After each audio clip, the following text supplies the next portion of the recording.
भी नहीं थी। सिर्फ मेवाड़ का भविष्य था उसके कंधों पर। कई बार उसने टोकरी के अंदर झांक कर देखा।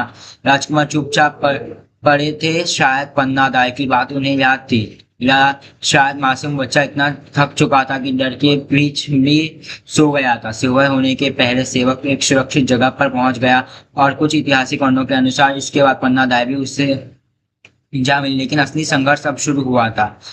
राजकुमार को बचाना एक बात थी, उन्हें जिंदा रखना बिल्कुल अलग बात। बाड़मेर अब मेवाड़ पर अपना कब्जा मजबूत कर रहा था। राज दरबार में उसके नाम पे आदेश जारी होने लगे। सिपाहियों को नए हुक्म मिलने लगे। जो उसके विरोध करता उन पर नजर रखी जाती, और जो उसकी तारीफ करता उन्हें इनाम दिया जाता। धीरे धीरे पूरा मेवाड़ डर के साए में जीने लगा। लेकिन डर के बीच भी उम्मीद की छोटी सी लौ जल रही थी।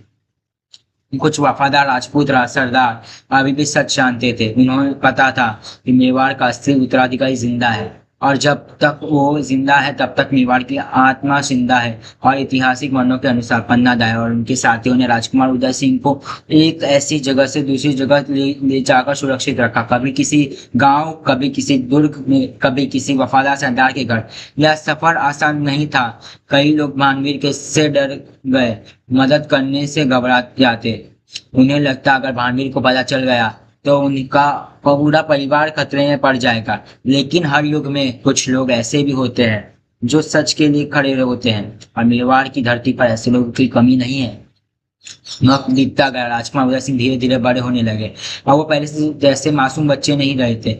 उन्हें समझ आने लगा था कि उनकी जिंदगी क्यों बचाई गई और किस कीमत पर बचाई गई। सोचिए, जब एक बच्चे लोगों को ये पता चलता होगा कि किसी बिस्तर पर उसे सोना था, तो इस बिस्तर पर किसी और ने अपनी जान दे दी, तो उसके दिल पर क्या गुजरती होगी। और जब उसे पता चला होगा कि वो बच्चा उसकी दाएं माँ का अपना बेटा था, तो शायद इस दिन से उदय सिंह के लिए पन्ना दाई सिर्फ एक ध्यान माँ नहीं रही होगी, वो उनके लिए दूसरी माँ बन चुकी होगी।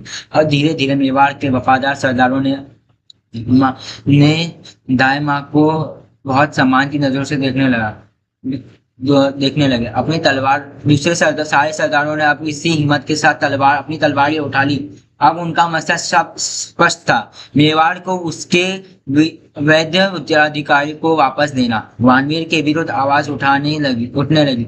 जो लोग पहले डर के मारे थे, अब धीरे धीरे एकजुट होने लगे, क्योंकि सच चाहे कितना भी देर के लिए दब जाए, एक दिन सामने जरूर आता है। धीरे धीरे मेवाड़ के लोग, अलग अलग इलाकों से वफादार राजपूत राजा सरदार एकजुट होने लगे।